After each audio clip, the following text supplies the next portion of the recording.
오직 너는 바른 교훈에 합당한 것을 말하여 늙은 남자로는 절제하며 경건하며 신중하며 믿음과 사랑과 인내함에 온전하게 하고 늙은 여자로는 이와 같이 행실이 거룩하며 모함하지 말며 많은 술에 종이 되지 아니하며 선한 것을 가르치는 자들이 되고 그들로 젊은 여자들을 교훈하되 그 남편과 자녀를 사랑하며 신중하며 순전하며 집안일을 하며 선하며 자기 남편에게 복종하게 하라. 이는 하나님의 말씀이 비방을 받지 않게 하려 함이라. 너는 이와 같이 젊은 남자들을 신중하도록 권면하되 범사에 내 자신이 선한 일에 본을 보이며 교훈에 부패하지 아니함과 단정함과 책망할 것 없는 바른 말을 하게 하라. 이는 대적하는 자로 하여금 부끄러워 우리를 악하다 할 것이 없게 하려 함이라. 종들은 자기 상전에게 범사에 순종하여 기쁘게 하고 거스려 말하지 말며 훔치지 말고 오히려 참된 신실성을 나타내게 하라. 이는 범사에 우리 구주 하나님의 교훈을 빛나게 하려 함이라. 모든 사람에게 구원을 주시는 하나님의 은혜가 나타나 우리를 양육하시되 경건하지 않은 것과 이 세상 정욕을 다 버리고 신중함과 의로움과 경건함으로 이 세상에 살고 복스러운 소망과 우리의 크신 하나님 구주 예수 그리스도의 영광이 나타나심을 기다리게 하셨으니 그가 우리를 대신하여 자신을 주심은 모든 불법에서 우리를 속량하시고 우리를 깨끗하게 하사 선한 일을 열심히 하는 자가 자기 백성이 되게 하려 하심이니라. 너는 이것을 말하고 권면하며 모든 권위로 책망하여 누구에게서든지 업신여김을 받지 말라. 아멘. 기도하겠습니다. 하나님 감사합니다. 오늘도 하나님 앞에 나와 기도하는 종들을 축복하시고 예배할 때 하나님의 은혜가 깨달아지게 하시고 예배가 하나님께 영광이 되고 우리에게는 감사와 기쁨이 되는 예배 되게 하소서. 감사하며 예수 그리스도의 이름으로 기도합니다. 아멘. 할렐루야. 예. 우리가 지금 수요일마다 지금 디도서 말씀을 살펴보고 있습니다. 요즘 사회적 이슈가 되고 또 텔레비전에서 요즘 집중 방송하고 또 심지어 넷플릭스라고 하는 채널에서 지금 4가지의 한국을 어지럽힌 아주 악한 사이비들 교주에 대한 방송을 보여주고 있습니다. 제가 넷플릭스를 가입해서 지금 그 사이비들을 지금 보려고, 첫째는 정명석 뭐 몇 가지가 있더라고요. 근데 정명석을 보려고 가입을 하고 봤는데 도저히 역겨워서 볼 수가 없었고, 그리고 분이 나서 볼 수가 없었습니다. 한 10분 보다가 차마 너무나도 제 마음이 상하는, 제 영이 상하는 것 같은 마음으로 볼 수가 없었습니다. 하나님 앞에 찬양하고 예배해야 될 거룩한 영혼들을 정명석이라고 하는 한 사람의 잘못된, 아니 악한 세력들이 유린하고 교회를 폄하하고 불신자들이 교회를 바라보는 눈을 아주 나쁘게 만든 이 시대의 교회가 바로 분별해야 되겠다 하는 생각을 갖습니다. 감사하게도 지금 수요일마다 우리 교회가 디도서를 보고 있어서 말씀 가운데 은혜가 되는 줄 믿습니다. 우리가 지난주는 디도서 1장 10절부터 16절까지 말씀을 봤죠. 거짓 선생들을 조심하라. 거짓 선생들을 2가지로 우리가 분별할 수 있다고 그랬습니다. 10절과 11절에서 우리가 잠시 먼저 한번 보고 지나가면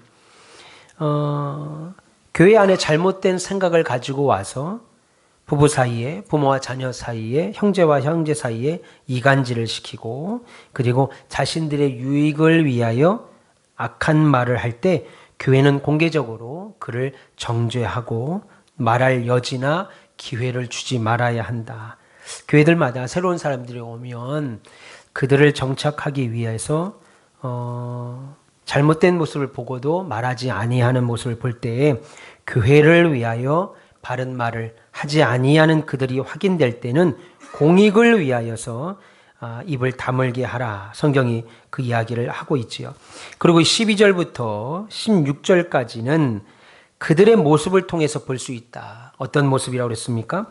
말은 하나님을 믿는 것처럼 시인하지만 행동으로는 하나님을 부인하는 아주 가증스러운 자요, 복종하지 않는 자요 모든 선한 일을 버리는 자라고 1장 16절에 말하고 있습니다. 그러니까 잘못된 사람들이 들어와서 잘못된 말을 전할 때는 그들의 입을 보지 말고 그들의 뭘 보라고 그랬습니까? 행동을 보고 정죄하여 그들을 교회 안에서 말하지 못하도록 하라고 바울은 말하죠. 그 이유가 뭐겠어요? 교회를 무너뜨리는 여우들이기 때문입니다. 오늘 그 말씀을 하고 2장에 넘어와서는 2장 1절부터 15절까지는 그러면 우리는 어찌해야 되겠는가 해야 하는 얘기를 하고 있습니다. 두 가지 이야기를 하고 있습니다. 바울은 지금 두 가지 이야기를 하는데요. 특별히 첫 번째는 빌미를 주지 않는 삶이 되어야 된다. 그렇게 말하고 있습니다. 요즘 트로트 방송 보면 어떤 젊은 친구가 젊은 날 자신의 실수라고 말을 하더라고요. 자신의 실수를 통해서 결국은 그렇게 놀라운 재능이 있음에도 불구하고 하차를 하고 그의 인생이 어그러지는 모습을 우리가 확인합니다. 뭐겠습니까? 젊은 날 자신의 빌미를 주는 삶을 살았기에 지금 아직 젊은 때에 그 일을 하지 못하게 되는 계기가 됐죠. 우리 교회도 마찬가지입니다.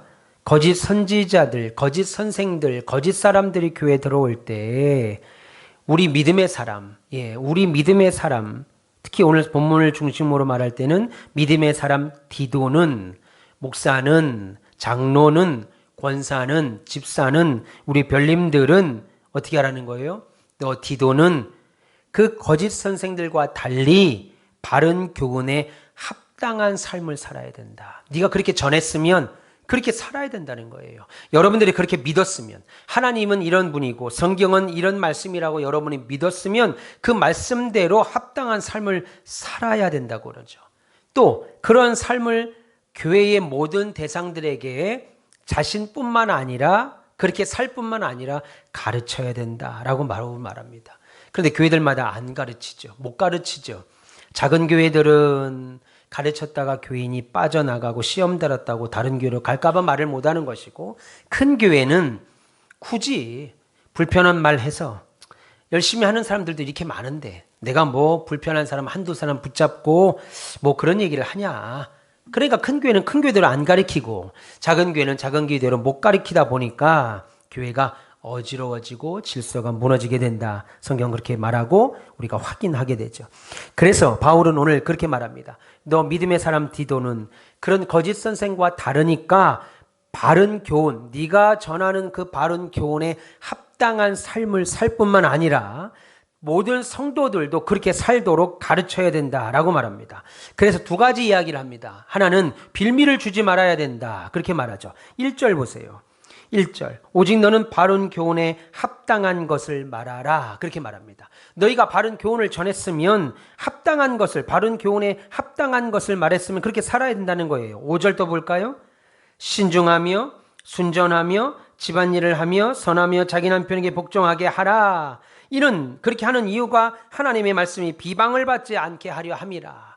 여러분들이 잘못 살면 여러분들이 하나님의 말씀을 아무리 옳은 말씀, 이단이나 사이비들과 같이 우리는 바른 개혁주의 입장에서 온전한 말씀을 배우고 가르치고 있다고 할지라도 우리의 삶이 온전하지 않으면 우리가 들은 하나님의 말씀이 비방을 받게 되니까 빌미를 주지 않는 삶을 살아라. 그렇게 말하는 거죠. 8절 또 보세요. 책망 없는 것이 없는, 책망할 것이 없는 바른 말을 하게 하라. 다른 사람에게 말을 하는데요. 건전한 말을 하라는 겁니다. 여기서 말하는 책망할 것이 없다라는 말은 욕을 한다든지 뭐라고 할까요?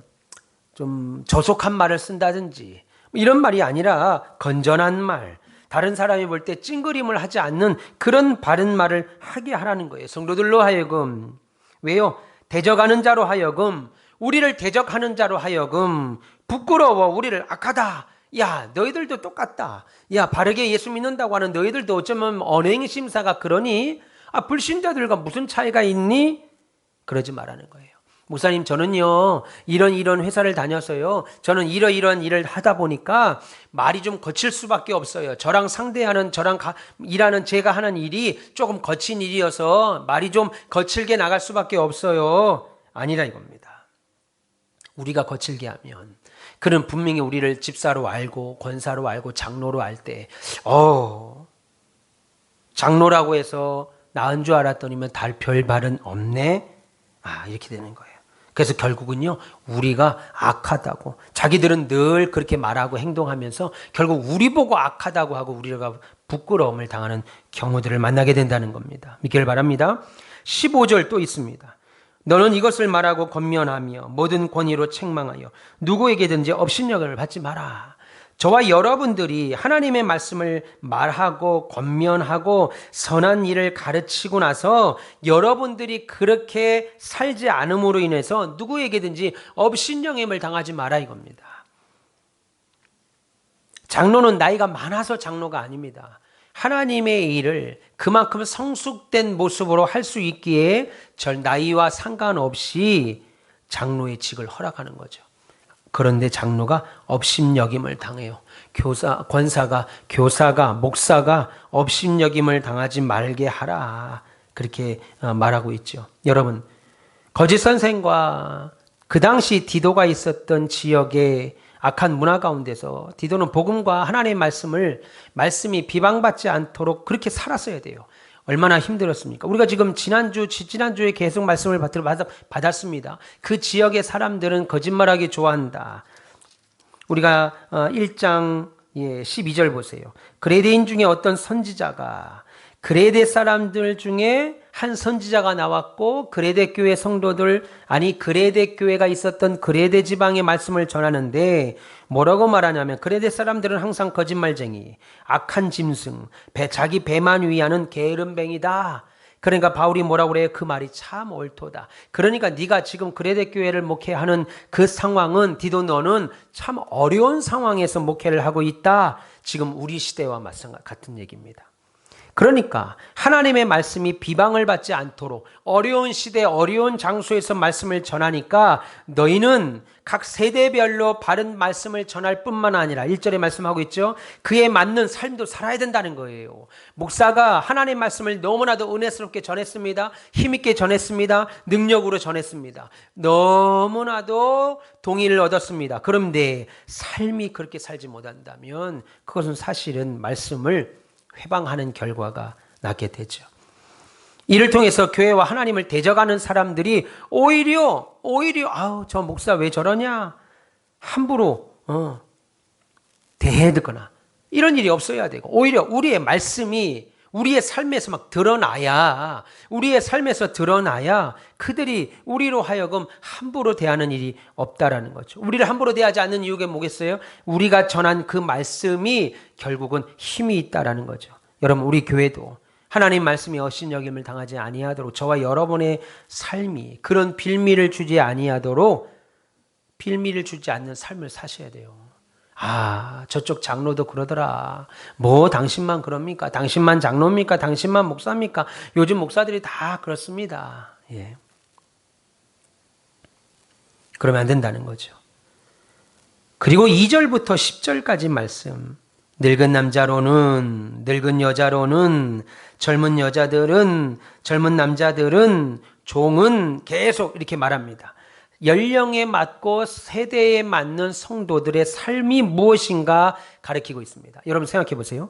성경은 예나 지금이나 성경은 그 당시 수천 년에 기록된 수천 년 전이나 지금 2023년 3월을 사는 저와 여러분들이나 성도들에게는 엄격하고 높은 기준을 요구합니다. 먼저는요. 나이든 남성 성도들을 보겠습니다.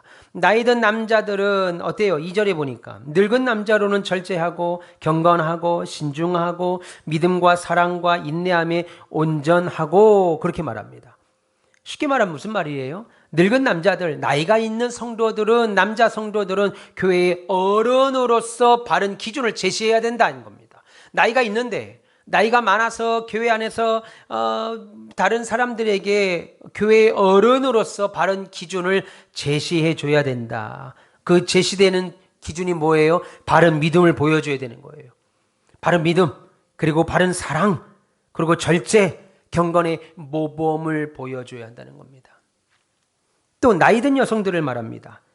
3절에 보세요. 늙은 여자로는 이와 같이 행실이 거룩하며 모함하지 말며 많은 술의 종이 되지 아니하며 선한 것을 가르치는 자들이 되고. 4절 그들로 젊은 여자들을 교훈하되 그 남편과 자녀를 사랑하며 신중하며 순전하며 집안일을 하며 선하며 자기 남편에게 복종하게 하라. 이는 하나님 말씀이 비방을 받지 않게 하려 함이니라. 그렇게 말합니다. 다시 말해서 나이 든 여자 성도들은 뭘 하라는 거예요? 한마디로 말하면 먼저는 남을 헐뜯는 일 하지 마라 이겁니다. 3, 4, 5 모여서 다른 성도들 뒤에서 뒷담화하지 마라는 거예요.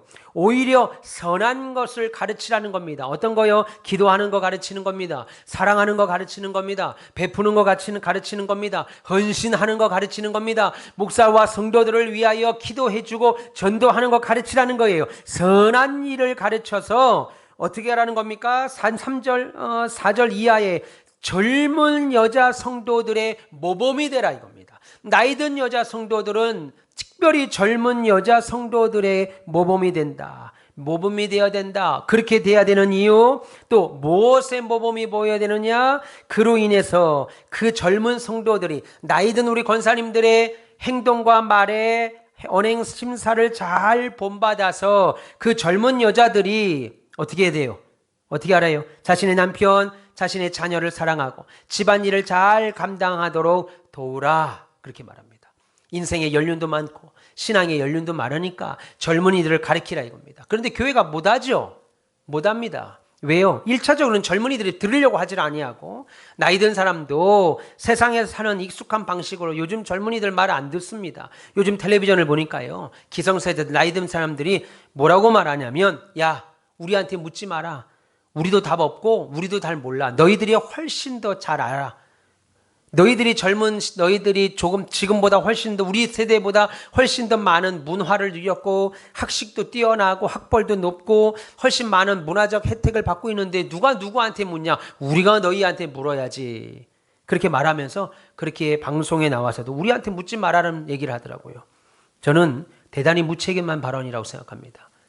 여러분 나이 들었다고 하는 것은 단순히 지식을 공유하거나 기술이 더 그들보다 나았다라는 것이 아닙니다. 인생을 살면서 깨닫게 되는 그 나이에 깨닫게 되는 그것이 있잖아요. 우리 아내가 교회 사역 때문에 대학교를 새로 편입을 하고 대학을 마쳤음에도 대학 졸업하고 20년이 훨씬 지난 지금 다시 편입을 해서 공부를 하는데요. 선생님들이 교수님들이 우리 아내만 바라보고 수업을 한대요. 얼마나 공부를 열심히 하고 매일 숙제를 해가야 되는데 우리 아내는 한 번도 빠지지 않고 숙제를 해간다는 거예요. 그것도 아주 그냥 너무너무 잘해가니까 선생님들이 처음에는 아이들 이제 20살, 21살 젊은 아가씨들이 많잖아요. 교육학과니까. 그러니까 그 아이들한테 얘들아 유치원 아이들 대하듯이 그렇게 가르쳤는데 우리 사모가 오고 나서부터는 굉장히 수업의 질이 높아졌다는 거예요. 너무 열심히 하니까 선생님들이 수업을 아주 준비를 철저하게 한다는 거예요.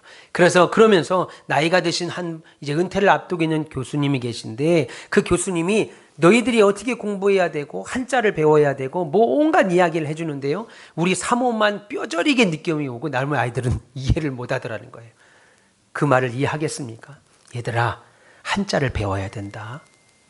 너희들이 교육학과를 졸업해서 이제 대학원을 가고 선생이 되려면 반드시 한자를 배워야 된다. 근데 그 아이들이 그게 들어오겠냐고요. 뭘 얘기하는지도 모르지요. 밝고 분위기 좋은 건 좋은데 우리 아내가 지금 참 많은 것을 배운다는 겁니다. 가르쳐야 되는 거예요. 여러분 나이 드신 분들이 기술을 전수하고 젊은이들이 더 기술이 좋을 수 있죠. 더 많은 것을 누리고 사니까 더 많은 것을 창작하고 사니까 젊은이들이 더 많은 능력 있는 것처럼 보일 겁니다. 그러나 그렇지 않죠. 인생의 기준이라는 게 있고 인생을 살 때 어떻게 살아야 되는 방향성이 있는데 그걸 부모가 자식을 가르치지 않고 내버려 두면 텔레비전 보면 우리 부모는 한마디도 말한 적이 없습니다. 그런데도 제가 반듯하게 섰습니다. 왜 말 안 했겠어요? 말 안 한 게 아니라 그 부모는 행동으로 보여줬겠죠. 삶으로 보여줬겠죠. 밥 먹으면서 자신의 인생을 설명하는 가운데 자녀들이 깨달았겠죠. 어떻게 부모 없이 자녀가 온전해질 수 있겠냐는 거예요. 나는 60이 넘은 그런 정치인들이, 기성세대들이 TV 나와서 우리한테 묻지 마라. 우리보다 너희들이 훨씬 더 잘났다, 뛰어나다. 너희들이 하고 싶은 대로 살아라. 그러니까 결혼 안 하죠. 아이들 안 낳죠. 이기적으로 살죠. 자기밖에 모르는 삶을 산다라는 겁니다. 여러분, 나이든 여성 성도들은, 교회는 다른 곳입니다. 교회는 세상과 달라요. 가르쳐야 됩니다. 어떻게 해요? 나이든 여성 성도들은 성경에 남을 헐뜯는 일 하지 마라 이겁니다. 뒤에서 뒷담화하는 거 오늘부터 하셨던 분들, 하시는 분들, 한국인들이 제일 많이 해요. 그거 하지 마라 이겁니다. 오늘부터 끊어내길 바랍니다. 그리고 선한 것을 가르치고 그 결과 젊은 남편에게, 자녀에게 사랑하고 집안일을 잘 하도록 모범이 되라. 그렇게 말합니다. 또 젊은 남자 성도들은 뭐라고 합니까? 6절 보세요. 이와 같이 젊은 남자들을 신중하게 권면하되 범사에 네 자신이 선한 일에 본을 보이고 교훈에 부패하지 아니함과 단정함과 책망할 것이 없는 바른 말로 하라. 그래서 그 사람이 대적하는 자로 이 세상의 악한 세상 이치에 부끄러워 우리를 악하다 할 것이 없도록 젊은 남성들을 잘 가르쳐라. 젊은 남자 성도들은 단정함으로 책망할 것이 없도록, 교회를 다니는 젊은이들이 있잖아요. 교회 다니는 젊은 아빠들이 있잖아요. 믿음으로 잘 가르치라 이겁니다. 단정하게 가르치라 이겁니다. 그래서 세상 사람들이 예수 믿는 그 젊은 사람들을 책망할 일이 없도록 스스로 잘 지키고 가르치고 교회 안에서 믿음으로 세워야 가야 된다라고 말합니다. 여러분, 교회는 하나님 말씀만 가르치는 것이 아닙니다. 지식만 채워 돌아가는 것이 아니고 말씀을 배웠으면 삶이 바뀌어야 돼요. 그리스도 중심의 삶으로 바뀌어야 되고 예수 믿는 사람의 모습으로 변화되는 것이 설교의 목적이고 교회 교육의 목적이에요. 그것이 아니면 설교가 필요 없죠. 그건 강의예요. 듣든지 말든지. 너희들이 선생님이 가르치는 교회는 듣든지 말든지. 그게 아니고 교회는 변화를 요구한다는 겁니다. 그리고 뭐라고 그럽니까? 마지막에 9절에 종들은 자기 상전들에게 범사에 순종하고 기쁘게 하고 거스려 말하지 마라. 함부로 말하지 말고 대들은 말하지 말고 어그러서 하는 말 하지 말고 10절 훔치지 마라. 주인의 돈도 훔치지 말고 또 뭐도 훔치면 안 돼요? 주인의 시간. 그 시간에 월급을 주고 일할 때 농땡이 피지 마라 이겁니다. 주인의 시간을 빼앗는 거예요. 오히려 참된 신실성을 나타내게 하라. 야, 누군데 저렇게 저 젊은 친구가 열심히 일하나? 교인이래요. 교회 다니는가 봐요. 이렇게. 평상시 열심히 성실하게 일해야 주일날 행여나 일을 나가더라도 사장님, 부장님, 과장님, 주일날은 제가 나갈 수가 없습니다. 그렇게 말할 수 있지요. 남 아래에 있는 사람들은 상전에게 순종하고 신실하게 살아라. 그렇게 말씀하고 있습니다. 이런 삶이 하나님이 기뻐하시는 성도의 삶입니다. 근데 왜 이렇게 살아야 되느냐? 계속 말하죠. 2절부터 10절까지 계속 말하는데 뭐예요? 우리 하나님의 교훈을 빛나게 하려 함이라. 10절에 우리가 그렇게 살아야 되는 이유는 하나님의 교훈이, 우리가 알고 있던 하나님의 교훈이, 예수 믿는 사람이 그렇게 살면 되겠어? 예수 믿는 사람이 술도 마시고 담배도 펴? 예수 믿는 사람이 또 노름도 해? 예수 믿는 사람이 그렇게 살아? 이렇게 보지 않도록 오히려 예수 믿으니까 역시 다르구나. 자신들은 하나님에 대해서 잘 몰라도 분명히 하나님에 대해서 가르침을 받는다고 그들이 알고 있는 이방인들이 볼 때, 불신자들이 볼 때, 하나님의 교훈이 빛나게 하라. 5절에도 뭐라고 그래요? 하나님 말씀이 비방을 받지 않게 하라. 그렇게 말하죠. 8절에 뭐라고 그래요? 우리를 대적하는 자로 하여금 부끄럽다. 우리를 악하다. 어쩌면 저러냐? 예수 믿는 사람이 어쩌면 저러고 목사가 어쩌면 저러냐? 이런 말 하지 않도록 우리의 삶이 온전해야 된다. 그래서 2절부터 10절까지는 바울은 디도에게 뭐라고 그래요? 연령에 맞도록 가르치라 이겁니다. 나이든 남자는 나이든 남자대로, 나이든 여자는 나이든 여자대로, 젊은 여자는 젊은 여자대로, 젊은 남자는 젊은 남자대로 하나님이 기뻐하시는 삶을 살게 하라. 이제 그 이야기를 하고 있죠. 그리고 마지막으로 11절과 14절까지의 말씀을 보면은요. 그래서 이 땅에서 하나님 백성으로 살아가려면 우리의 노력과 애씀으로 안 된다는 거예요. 하나님의 은혜가 있어야 된다. 그렇게 말합니다. 기도하면서. 우리의 육신은 어때요? 정욕을 따르지요. 이 땅의 것을 하나님 말씀보다 더 귀하게 여기려고 하죠. 이 땅의 것을 누리고 싶죠. 남들 다 누리고 싶은데 내가 없는 것으로 안 됩니다. 이 땅에서 하나님 백성답게 살아가려면 내 노력으로, 내 의지로 안 돼요. 그래서 하나님의 은혜가 필요하죠. 내 힘으로 안 되는 거예요. 그래서 나의 욕망을 깨끗하게 비워버리려면 하나님의 성령의 도우심이 필요하셔야, 하나님이 원하시는 방법으로 살도록 나를 인도하셔야 되고, 하나님의 능력으로 나로 하여금 죄는 모양도 버리는 그런 결단이 우리에게 있어야 됩니다. 그래서 지금 11절부터 14절, 모든 사람에게 구원을 주시는 하나님의 은혜가 나타나, 12절, 우리를 양육하시되, 성령이 우리를 양육하시되, 하나님의 은혜가 우리를 양육하시되, 경건하지 않은 것과 이 세상 정욕을 다 버리게 하신다 이겁니다. 믿음이 깊어지면 깊어질수록, 목사가 되고 장로가 될수록 경건하지 않은 것들은 버리게 되는 거예요. 또 이 세상 정욕을 다 버리고 신중하게 되죠. 의롭게 되죠. 경건함으로 이 세상에서 살게 된다는 겁니다. 그런데 보세요. 장로가 돼서 경건하지 않은 것은 말할 것도 없고, 이 세상 정욕 말할 것도 없이 좋아하고, 신중하지도 않고 의롭지도 않고 경건하지도 않는다면 그가 장로로서 인정을 받지도 못할 뿐만 아니라 그가 배웠던 말씀이 세상 사람들에게 짓밟히게 되는 거예요. 하나님의 이름이 땅에 떨어지게 된다는 겁니다. 목사는 더 말할 것도 없지요. 13절, 복스러운 소망과 우리의 크신 하나님 구주 예수 그리스도의 영광이 나타나심을 기다리게 하셨으니, 그가 우리를 대신하여 자신을 주시는 것은, 예수께서 우리를 대신하여 죽으신 것은 이 말이죠. 모든 불법에서 우리를 사내시고 우리를 깨끗하게 하사 어떻게 해요? 선한 일을 열심히 하는 자기 백성이 되게 하려 하심이라. 선한 일, 하나님의 일, 세상 일 열심히 하라고 우리를 구원하신 것 아니고 하나님의 일 열심히 하라고 우리를 구원하셨다는 거예요. 선한 일, 하나님의 일 열심히 하라고. 그래서 15절에 바울은 디도가 뭐라고 그래요? 너는 이것을 말하고 권면하고 모든 권위로, 하나님이 주시는 모든 권위로 반드시 그들을 책망하여서 누구에게든지 업신여김을 당하지 않도록 해라. 이 사실 반드시 가르쳐야 된다. 안 가르치면은요, 결국 목사가 그런 잘못된 신자들로, 잘못된 불신자들로 인해서 업신여김을 당하게 된다. 가르치는 거 어렵죠? 힘들죠? 예, 어려워요. 그럼에도 불구하고 가르쳐야 된다. 이것이 하나님이 우리에게 주신 뜻이다. 믿기를 바랍니다. 여러분, 우리가 하나님 말씀으로 바로 섰다면, 그래서 우리 교회가 이 장현시대에, 이 장현지구와 이 능곡지구에 하나님께서 은혜 주셨고 우리에게 복 주셨고 사명 주셨다고 믿으신다면, 앞으로 거짓 선지자, 거짓 선생, 거짓 신자들과 달리 바른 교훈을 받으셨다면 거기에 따른 합당한 삶을 살아야 되고, 합당한 삶을 살 뿐만 아니라 그러한 삶을 교회의 모든 사람들에게 어떻게 해요? 바르게 가르치라 라고 하는 것이 오늘 바울의 말입니다. 그래야 잘못된 자들이 우리 교회에 들어왔을 때 어째요? 예, 그들을 분별해낼 수 있다는 거죠.